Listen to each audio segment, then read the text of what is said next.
विज्ञान एवं प्रावैधिकी विभाग के नवनियुक्त सहायक प्राध्यापक विद्युत अभियंत्रण, व्याख्याता असैनिक अभियंत्रण एवं व्याख्याता अर्थशास्त्र के नियुक्ति पत्र वितरण कार्यक्रम के अवसर पर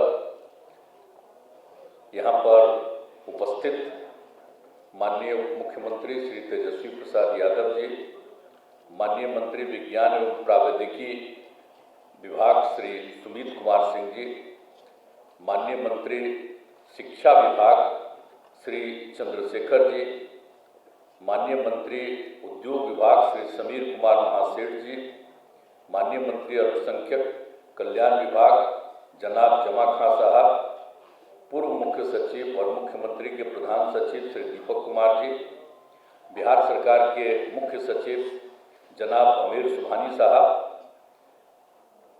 अपर मुख्य सचिव गृह विभाग डॉक्टर एस सिद्धार्थ जी, विज्ञान एवं प्रावैधिकी विभाग के सचिव श्री लोकेश कुमार सिंह जी, सूचना एवं जनसंपर्क विभाग के सचिव श्री अनुपम कुमार जी, मुख्यमंत्री के ओएसडी श्री गोपाल सिंह जी, विज्ञान एवं प्रावैधिकी के निदेशक श्री उदयन मिश्रा जी और इस सभागार में उपस्थित राजकीय अभियंत्रण महाविद्यालयों एवं राजकीय पॉलिटेक्निक संस्थानों के प्राचार्यगण, शिक्षकगण, छात्र छात्राएं, नियुक्ति पत्र पाने वाले सहायक प्राध्यापकगण एवं व्याख्यातागण, नवनियुक्त शिक्षकों के अभिभावकगण, विज्ञान एवं प्रावैधिकी विभाग के पदाधिकारीगण, कर्मीगण, विशिष्ट अतिथिगण, प्रिंट एवं इलेक्ट्रॉनिक मीडिया के पत्रकार मित्रों, छायाकार बंधुओं और इस अवसर पर उपस्थित बहनों एवं भाइयों, ये बहुत खुशी की बात है। और इस तरह का काम जो कुछ भी अभियंत्रण महाविद्यालय और पॉलिटेक्निक संस्थान में जो और तय किया गया कि बहाली होगी ज़्यादा लोगों को, अब जो भी तय किया गया है, तो आज फिर यहाँ पर आप समझ सकते हैं कि 415 शिक्षकों को नियुक्ति पत्र 146 व्याख्याताओं को मिलाकर, तो ये सब जो किया जा रहा है। और अभी तो पिछले साल भी नवंबर में काफ़ी लोगों को नियुक्ति पत्र वितरित किया गया और हम तो चाहते हैं कि ज़रा ये नियुक्ति पत्र और तेज़ी से हो जाए। तो अभी मंत्री तो बता रहे थे कि कुछ ही दिनों में अब इसको भी अगले इसी साल कर देंगे। तो ये अच्छी बात है, ज़्यादा से ज़्यादा नियुक्तियां होनी चाहिए, पढ़ाई लिखाई में सुविधा होगी, ये बहुत अच्छी बात होगी। अब देख लीजिए कि हम लोगों ने तय किया और पहले कितना कम इंजीनियरिंग कॉलेज था और कितना कम पॉलिटेक्निक संस्थान था, तो हम लोगों ने तय किया कि हर जिले में ज़रूर इंजीनियरिंग कॉलेज होगा और ज़िले में तो एक से भी ज़्यादा पॉलिटेक्निक संस्थान जहां आवश्यकता है, ये सब करने का तय किया हम लोगों ने 7 निश्चय में, जो 2016 से ये काम किया गया। अब तो आप जानते ही हैं कि बहुत बड़ी संख्या में हो चुका है, बहाली ये हो चुका है, जिसमें 38 अभियंत्रण महाविद्यालय की बात थी, तो अब 37 का भवन निर्माण पूरा हो चुका है। अब सिर्फ एक बक्सर का जो है उसका निर्माण कार्य जारी है। अब उसमें भी देर नहीं हो, जल्दी से जल्दी हो जाए, यही हमारी इच्छा है। और पॉलिटेक्निक संस्थानों में भी जो 48 संस्थानों के बारे में हुआ था, तो एक 41 भवन बन चुके हैं और 3 संस्थानों भोजपुर, अरवल, जहानाबाद में निर्माण अंतिम चरण में है, यानी 3 अभी भी अंतिम चरण में है। अब बाढ़ में भवन निर्माण शुरू हो गया है और ये सब तो तय बहुत पहले हो गया था, जगह जमीन मिलना ये सब होता है, तो उसी में अब वहाँ भी हो गया है। लेकिन एक ही और है, भागलपुर का नाथनगर, अब इस वर्ष भी भवन निर्माण का काम शुरू होगा। भाई हम तो डिपार्टमेंट को बराबर कहते हैं कि बहुत तेज़ी से काम करिए। अरे आपस में बात करिएगा कि सुनिएगा, आप तो आपसे में बतिया रहे हैं, जब मंत्री जिसको बनाए हुए हैं सुनना ठीक करेगा, तो बगले में बतियाते रहते हो। तो इधर बात तो समझिए, इधर तेजी से काम करिए। आपके सेक्रेटरी साहब तो सुन रहे हैं, लेकिन आप नहीं ध्यान दीजिएगा। बोला तोरे पिता कौन थे? मेरे दोस्ते न थे जी, साथे न थे, थोड़ा भी वो सब रहे न। तो इसीलिए कह रहे हैं कि बहुत तेजी से काम करिए। आप ही बोल रहे थे उप मुख्यमंत्री, सबको कम उम्र का, हम लोग का तो 73वां चल रहा है जी, आप लोग का कम है, सब लोग कम वाले हैं। तो कम वाले हो तो इसको ध्यान से देखो कि तेजी से। तू तो फिर बगलवा में को ज्यादा उम्र वाले से बतिया रहे थे। तो इसीलिए हम कहेंगे कि इसको ध्यान से सुनिए कि जो बचा हुआ है अब नाथनगर का भागलपुर में, इसका भवन निर्माण कार्य शुरू होने वाला है। भाई इतना देर हम बराबर करते हैं, जल्दी से जल्दी करा दीजिए ये पॉलिटेक्निक संस्थान का।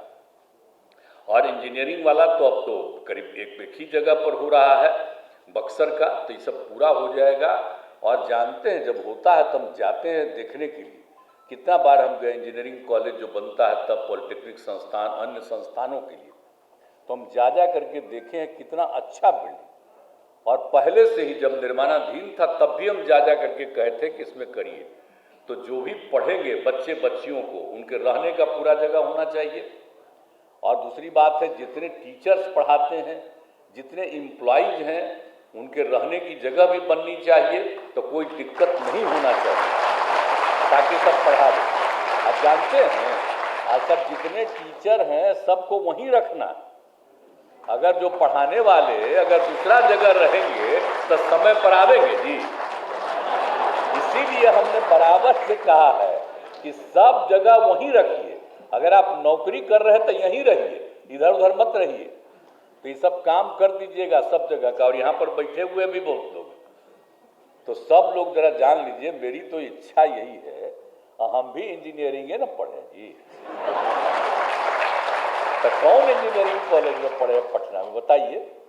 देश में जब 5 इंजीनियरिंग कॉलेज था, उस समय का पटना का इंजीनियरिंग कॉलेज था, और उसी में हम लोग रहते। हम काहे इतना पढ़वा रहे हैं बोलो ना? तुम्हारा मतलब था, हालांकि हम कोई इंजीनियरिंग का नौकरी नहीं करने गए, हम तो शुरू से राजनीति में हैं, वो अलग बात है।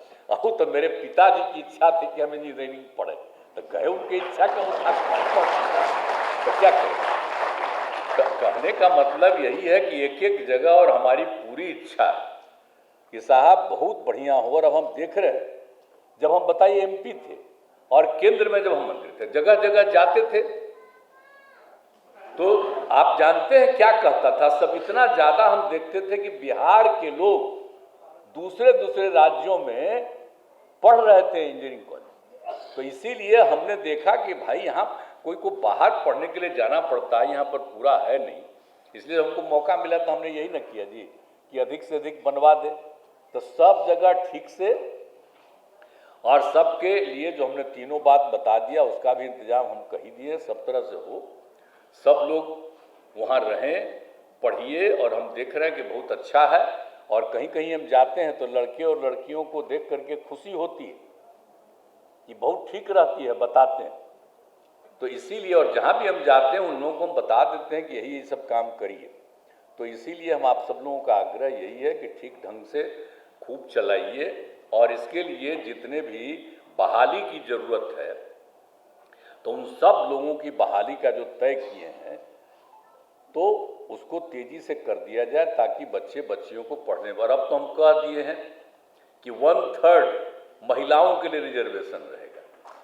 आपको बता देना, हम पिछली बार भी बता रहे थे, हर बार बताते हैं, जब हम लोग इंजीनियरिंग पढ़ते थे तो एक वो लड़की नहीं पढ़ती।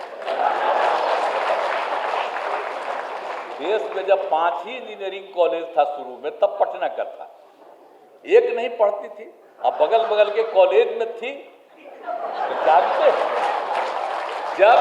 जब भी हम लोग थे कॉलेज में, अगर कोई भी महिला आती थी किसी से मिलने के लिए, तो टीचर से लेकर के स्टूडेंट सब खड़ा होकर के महिला को देखते थे।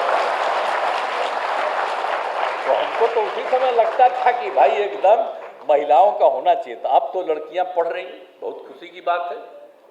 अब कर दिया है कि कम से कम 1/3, 1/3 जरूर रहे।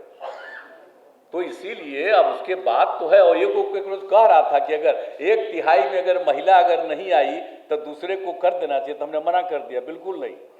1/3 महिला का है अगर 1, 2, 5 सीट भी खाली है तो दूसरे को मत करिएगा, करना है तो खाली महिला को करना है 1/3।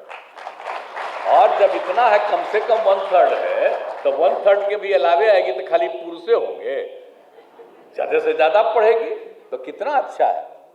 अब कितना जगह महिलाओं के लिए किए हैं मालूम है ना जी, 50% कहाँ करवा दिए।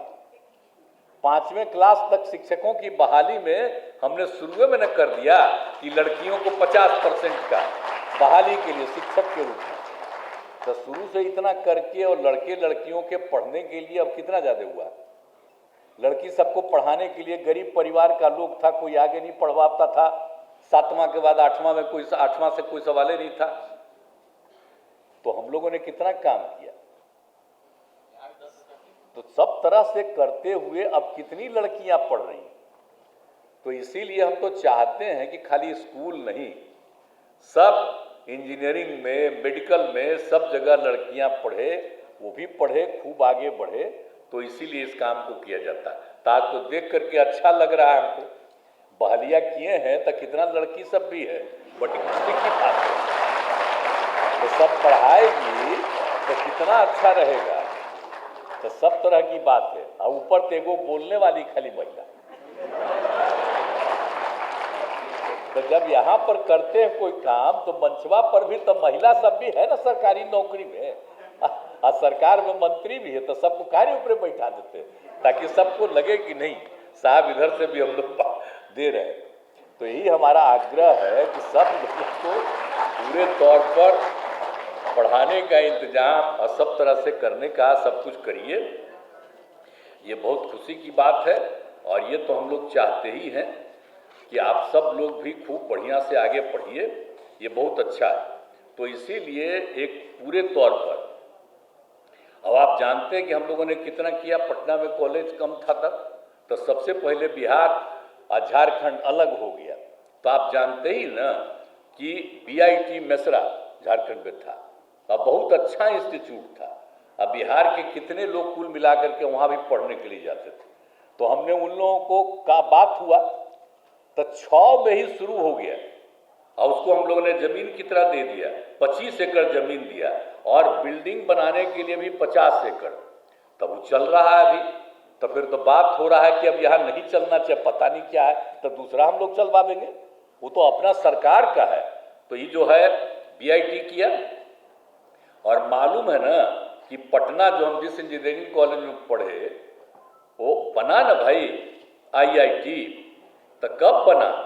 तो इसीलिए ये IIT पटना में जो स्थापना हुई, तो ये पटना में स्थापना हुई तो कब हुआ? जब हम लोग यहाँ सरकार में थे। तो 2008 में ही हम लोगों ने बहुत रिक्वेस्ट किया था उसके पहले। तो मुझे बड़ी खुशी है कि तत्कालीन केंद्रीय मानव संसाधन मंत्री थे, शिक्षा तो अब कह सकते हैं, पहले शिक्षा नहीं कहलाता था, तो यही था। तो उस समय थे श्री अर्जुन सिंह जी। तो हमारा अनुरोध स्वीकार कर लिए। तो अनुरोध स्वीकार कर लिए तो उस समय बन गया। और आप जानते हैं ना, हम उसके लिए IIT के लिए 500 एकड़ ज़मीन दिए हैं, बन के तैयार है। और उसके पहले वो जब चालू कर दिए तो यहाँ हम लोग उन लोगों की पढ़ाई शुरू करवा दिए थे दूसरी जगह, और वो बिल्डिंग भी बन गया, वो भी बन गया। और उसके पहले हम लोगों ने बिहार कॉलेज ऑफ इंजीनियरिंग में क्या किया था, हम लोगों ने NIT बनवाया। अब देश में 14 जगह NIT बना था। तो हमने उस समय, हम तो केंद्र में मंत्री ही थे श्रद्धेय अटल जी की सरकार में। तो उस समय हम लोगों ने जो थे मानव संसाधन विकास मंत्री मुरली मनोहर जोशी जी, तो उनको भी हमने अनुरोध किया, तो भी और स्वीकार किए और वहाँ पर भी बना।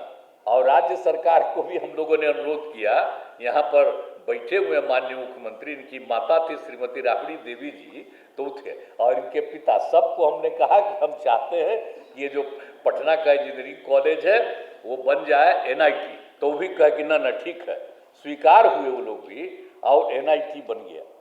आप समझ लीजिए कि इतना काम हम लोगों ने एक एक काम करवा दिया कि सब तरह का चीज़ करते रहते हैं। और आप जानते ही हैं, जो भी अभी पहले ही कह दिए, 7 निश्चय में सब जगह इंजीनियरिंग कॉलेज और विभिन्न कॉलेजों का, पॉलिटेक्निक संस्थान सब कुछ किया जा रहा है। तो एकदम बिल्कुल जो हमने पहले ही कह दिया, हमारी वही इच्छा है कि जो भी अब है उसमें सबके विद्यार्थियों के पढ़ने के लिए पूरे तौर पर पर्याप्त हॉस्टल हो, सब चीज़ तरह की बात हो। ये सब करने के लिए हमने कहा है, आप सब लोगों के बीच में अनुरोध किया है। और इसके बाद इसके लिए हम आप लोगों ने अभी नियुक्ति की है और अगले बार भी आप कह ही रहे हैं। आप मंत्री जी तब बतिया रहे थे उनसे, हम आपकी प्रशंसा में कह रहे थे शुरू में कि हमको कहे हैं कि अभी कुछ ही महीना के अंदर एक और बहाली करेंगे, लेकिन आप सुने नहीं मेरा बात, उन्हीं से बतिया रहे थे आप, हम ही कहते थे, हमको कहे थे तब। तो जल्दी से जल्दी बहाली हो जाए, एकदम तेजी से, हमको अच्छा लगेगा कि सब जगह जितने भी लोगों के लिए किया गया है सब लोगों की बहाली हो जाए। ये तेजी से काम कर दीजिए, ये हमारा आग्रह है। और एक बात और हम कह देते हैं, आप विभाग का नाम क्या है? विज्ञान एवं प्रावैधिकी विभाग। तब हमको लगा है कि खाली विज्ञान एवं प्रावैधिकी विभाग नाम बदल करके इसका नाम कर दें विज्ञान प्रावैधिकी एवं तकनीकी शिक्षा विभाग। अब जब हम लोग शिक्षा बना दिए हैं सब जगह, जब बना रहे हैं इतना इंजीनियरिंग का, तो इसीलिए अब आपके विभाग का नाम हम लोग बने विज्ञान एवं प्रावैधिकी का नाम बदल करके विज्ञान प्रावैधिकी एवं तकनीकी शिक्षा विभाग हम लोग कर देंगे। अब बहुत मेरी इच्छा है, तो बहुत जल्दी अब कैबिनेट में ला के इसको फाइनलाइज करवाएंगे, समझ गए ना, ये इच्छा है। तो आपको हम आज कह रहे हैं तो तुरंत आज प्रस्ताव ला करके दे दीजिए, समझ गए कि नहीं। हम चाह रहे हैं ये नाम बदल जाए। आप अगर उनसे बतियाते रहते थे, मेरा बतवे नहीं सुनते, हम तो कह दिए तब तो सुन रहे हैं जी। हम भी चाह रहे हैं कि इसका नाम भी बदल जाए, तो इसका तो भी है बदल करके हम लोग करना चाहते हैं। ये सब हो और खूब आगे बढ़िए। और ठीक ही कहा उप मुख्यमंत्री जी ने, कितना बात बताया, कितना बहाली हम लोग करवा रहे हैं। ये तो आप लोगों के डिपार्टमेंट से संबंधित है। अब बगल में तो बैठे ही हुए हैं शिक्षा मंत्री जी भी, तक कितने लोगों को शिक्षा के क्षेत्र में कितनी बहाली की शुरुआत की गई, हर तरह से, हर क्षेत्र में, हर जगह, पुलिस में कितनी बहाली, हर तरह से, किसी भी चीज में, कहीं भी, मेडिकल कॉलेज, हर जगह, तो जहां भी आवश्यकता है सब जगह। और ठीक ही कहा इन्होंने, हम लोग तो 10 लाख को नौकरी देंगे और 10 लाख को काम का और अवसर मिले। तो इसीलिए ये सब चीज जो हम लोग कर रहे हैं तेजी से, तो सब होगा, बहुत अच्छे ढंग से काम होगा, बिहार आगे बढ़ेगा। लेकिन अब बिहार के बारे में जरा भी कोई चिंता करता है जी, तो ठीक है कह रहे कि बिना मतलब का प्रचार प्रसार करता है। ये जरा बताइए तो, यहाँ पर जो भी कम्मा हुआ है वो कोई काम किया है? ये लोग जो 9 साल से है यहाँ कौन काम किया? ये सब कम्मा जो हम लोग करते रहे हैं, तो कई बार इसी को केंद्र में वो पॉलिसी बना के सोच रहा था कि भाई इसी को हम लागू कर दें ताकि सब समझे कि केंद्र से हुआ है। तो कई चीज तो हमने एक्सेप्ट नहीं किया ना, हम अपनी तरफ से करेंगे। बताइए ना भाई, हर घर नल का जल, तो उसके लिए ये लोग क्या करना चाहे। तो इसीलिए जान लीजिए कि हम लोग जो काम करते हैं तो उसके बारे में कोई चर्चा करता है? आप कितनी बड़ी संख्या में पत्रकार लोग यहाँ रहते हैं, तो बेचारे तो आ ही जाते हैं, सब लोग आ जाते हैं, लेकिन करें क्या ये? तो इन लोगों का कोई बतवा को भेजेंगे, सब छापेगा जी? नहीं छापेगा। आज तो आप लोगों पर कब्जा कर लिया है केंद्र वाले, कुछ नहीं छापता है, उन्हीं का बात छापता है। तो इसीलिए ये सब बात होती है कि कौन चीज है, कौन काम कर रहा था। अभी लोग अपना नामों लेता है जी, न बापू कोई लोग कुछ नाम लेता है। आज जब ये लोग अपने पटिया का है तो ये भी क्या लेता है, श्रद्धेय अटल जी का भी नाम लेता है, जी अटल बिहारी वाजपेयी का बढ़िया काम किए थे, हम लोग साथ में थे, उनका भी नाम नहीं लेता है। किसी का नाम लेता है? नहीं लेता है। मुरली मनोहर जोशी का नाम लेता है? ये जान लीजिए किसी का नाम नहीं लेगा। आज जो 21 साल से 22 साल से राजनीति में आया है, वो लोग को अपना अपना ही नाम खाली लेता है, कोई का नाम, अपने पटियों का भी नाम नहीं लेता। अब पहले जो लोग बिहार में भी था, हमारे साथ था, ठीक ठाक था, आजकल मेरे खिलाफ बोलता है। तो इसीलिए खिलाफ बोलता है कि हम बोल रहे हैं खिलाफ, ताकि जो केंद्र में है वो माने कि नहीं ये ठीक है और उसको जगह मिले। किसी को मिल रहा है? ये सब सोच लीजिए कौन टाइप का सरकार चल रहा है, क्या स्थिति है। इसलिए हम लोग तो इस सब पर कोई ध्यान नहीं। हम लोगों का काम है कि हम लोग काम करेंगे, लोगों की सेवा करेंगे और समाज में प्रेम और भाईचारे का भाव होना चाहिए। ये सब लोग कुछ कुछ बोल करके आपस में झगड़ा कराना चाहते हैं और हम लोग बोलिए कितना शुरू से ही किए, हिंदू हो मुस्लिम हो कोई जात के लोग हो सब लोग हो, लेकिन तरह तरह का कौन कौन बात करते रहता है।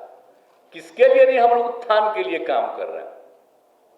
तो सब तरह से हम लोग काम कर रहे हैं, हम लोग तो काम करते रहेंगे, लेकिन हाँ हम लोग जो काम करते हैं उस सबका प्रचार नहीं ना हो पाएगा। लेकिन जनता को तो पते न है जी, अब तो नई टेक्नोलॉजी आ गई है तो उसके चलते सब तो मोबाइल में देखते रहता है, तो उसी के चलते अपना इधर से उधर जो भी हो, लेकिन काम तो हम लोग कितना कर दिए। अब बिहार में जो काम शुरू हुआ है, देश छोड़िए दुनिया में कहीं नहीं था। साइकिल दिया लड़कियों को, कहाँ था पहले जी, और अब क्या हुआ तो कौन कौन काम हम लोग नहीं किए। तो इसीलिए याद रखिएगा, आप लोग पढ़ते हैं, आप पढ़ाते हैं तो कुछ चीजें जो सरकार के द्वारा की गई है लोगों के हित में, कोई अपने हित में हम लोग नहीं किए हैं, लोगों के हित में काम किया। अब आजकल जो राज में है वो अपने हित में सब बात करते हैं, लोगों के हित में कोई काम नहीं करते हैं। और हम लोग अपने हित में एक शब्द नहीं बोलेंगे, जो करेंगे लोगों के हित में काम करते हैं और वही कहना चाहते हैं। तो हम तो अपने पत्रकार मित्रों को हाथ जोड़ करके बराबर प्रार्थना करते हैं कि अब तो मोबाइलवा आ गया है जी, तो मान लीजिए आपका बतवा नहीं छापता है तो अपना मोबाइलवे पर लिख दीजिए, तो सबको पता चल जाएगा कि क्या क्या बात हुआ है। तो इसलिए मेरा ये अनुरोध है, अगर मानिएगा तो मानिएगा और नहीं तो क्या है। इसीलिए हम आप सबका मानिएगा कि मेरा कि नहीं जी मानिए। तो इन्हीं शब्दों के साथ हम आप लोगों के पक्ष में ही जान लीजिए, एक बार जो हम लोग कोशिश कर रहे हैं, बहुत दलों को एक करने के चक्कर में हो जाएगा, तो ये लोग चले जाएंगे तो आपका सम्मान और बढ़ेगा और खूब आगे बढ़िएगा। याद करिए, और काम सब तो होबे करेगा, तो काम को न जानना चाहिए जी, कि ऐसे ही आदमी को जानना चाहिए। इसलिए से हम लोग इसी काम में लगे हुए हैं और आप सब लोगों को बहुत बहुत शुभकामनाएं हैं। आप पढ़ाइएगा, हम प्रार्थना करेंगे खूब बढ़िया से पढ़ाइएगा, आपकी बहाली हुई है। इधर उधर मत जाइएगा, रहिएगा जरूर वहीं पर, और जो आपको मिला है जगह वहाँ पर रहिए, पढ़ाइए, यही हम लोगों का अनुरोध है। इन्हीं शब्दों के साथ मैं पुनः विभाग को बधाई देता हूँ और अब वो विभाग विज्ञान एवं प्रावैधिकी के अलावे विज्ञान प्रावैधिकी एवं तकनीकी शिक्षा विभाग के रूप में जाना जाएगा। तो इन्हीं शब्दों के साथ आप सबको धन्यवाद देते हुए मैं अपनी बात को समाप्त करता हूँ।